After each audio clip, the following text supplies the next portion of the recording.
মহেশতলার bank লুটে চাঞ্চল্যকর তথ্য। ডুপ্লিকেট চাবি দিয়ে ভল্ট খুলে লুট করা হয় ৭৫ লক্ষ টাকার সোনার গয়না। এমনই দাবি তদন্তকারীদের। পুলিশের সন্দেহ ব্যাংক লুটের সঙ্গে ব্যাংকের কর্মী জড়িত থাকতে পারেন। আর এই বিষয়ে মুখে কুলুপ এঁটেছে ব্যাংক কর্তৃপক্ষ।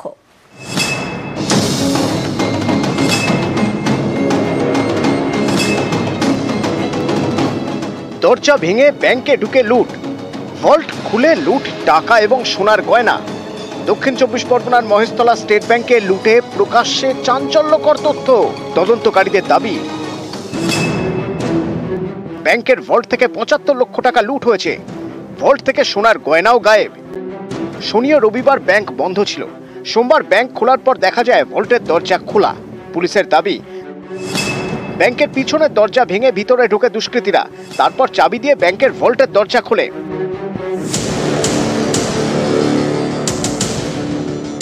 ব্যাংকের পিছনের দরজা ভাঙা হলেও ভল্টের দরজা ভাঙা হয়নি, চাবি দিয়েই তা খোলা হয়। ব্যাংকের ম্যানেজার এবং সার্ভিস ম্যানেজারের কাছে ভল্টের চাবি থাকে, সেই চাবি বাইরে গেল কিভাবে? পুলিশের দাবি, ডুপ্লিকেট চাবি দিয়ে ব্যাংকের ভল্ট খোলা হয়।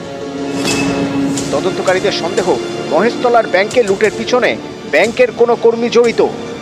সোমবার সকালে ব্যাংক লুটের খবর প্রকাশ্যে আসতেই এলাকায় চাঞ্চল্য ছড়ায়। পরিষেবা বন্ধ করে কর্তৃপক্ষ। মঙ্গলবার ব্যাংক খুলেছে, কিন্তু গ্রাহকদের আতঙ্ক কাটেনি। কালকে টেনশনে আমার ঘুম হয়নি, রাত্রিরে প্রেশার বেড়ে গেছিল। ব্যাংকে ঢুকে ভল্ট খুলে লুট, এর পিছনে কে? তদন্তে পুলিশ। নিউজ 18 বাংলা।